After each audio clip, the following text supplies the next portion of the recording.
Let's talk about toxic femininity. Now, these are the behaviors that no one wants to talk about. See, when people say toxic masculinity, the world listens, but when it comes to the other side, the patterns we might call toxic femininity, well, there's absolute silence. So today, let's talk about what this really is. Not women themselves, but behaviors. Behaviors that damage friendships, families, workplaces, marriages, communities. And just like toxic masculinity isn't about all men, toxic femininity, yeah, let's get that down, femininity is not about all women. Not at all. It's about patterns anyone can fall into.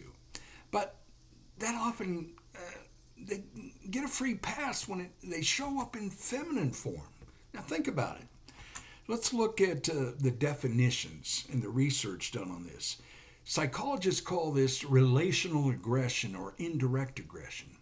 Instead of fist or open confrontation, it uses social exclusion, gossip, silent treatment, or guilt to gain control. Now, studies vary, but some show women use these methods more often. Others say the differences kind of even out. But one thing is clear. Relational aggression is real. It's harmful, and it's been largely ignored. And let's look at where it shows up. It shows up in schools, in college campuses, in classrooms. The queen bee who controls access to friendships by deciding who's in and who's out. Remember high school? Remember that or they start rumors that destroy relationships, and that'll happen overnight. In the workplaces, cliques develop. They steal credit, whisper about colleagues, or enforce silent treatment as punishment. Have you ever seen that? Well, and online, well, subtweets, cryptic stories, or group pile-ons that wreck reputations without accountability. In family and community, martyrdom narratives using guilt. And, well, it tears apart families to get in the final word on triangulating, dragging a third party into every disagreement. You know, calling the friends and stuff. Well, the group chat didn't accidentally forget you. That was precision guidance silence, ladies. And why it hurts. Think about this. These behaviors may not leave bruises, but they leave scars.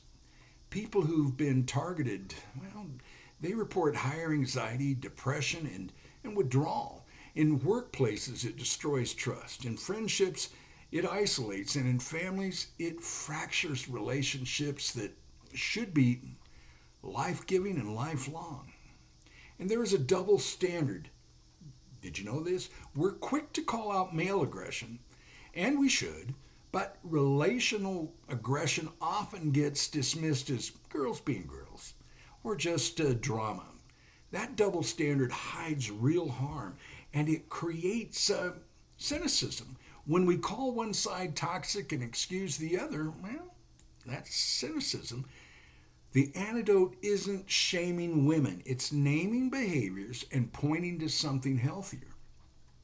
Healthy femininity looks like this: speaking truth with kindness instead of whispering behind someone's back, loyalty instead of gossip, protecting reputations instead of weaponizing them. Think about that. It's strength that builds up, not games that tear down. For men, the response isn't contempt or retaliation, it's clarity. Clarity, boundaries, and refusing to play the gossip game. The goal is healing. It's not revenge. So, toxic femininity isn't a myth. It's just a blind spot in society. And the way forward is not finger pointing, but courage to call out behavior and behaviors that harm all of us. Now, this isn't about men versus women. It's about truth versus manipulation. It's about choosing loyalty, honesty, and grace over gossip, games, and guilt. And if you're tired of one-sided conversations about toxic masculinity, subscribe to this channel, Insight with Stuart White. And let's have an honest, balanced dialogue, because healthy men and healthy women together are what society desperately needs. We need it. So, follow, like, subscribe, do the whole thing, folks, and leave your comments. Let's talk about it here on Insight with Stuart White, and I hope you'll be back.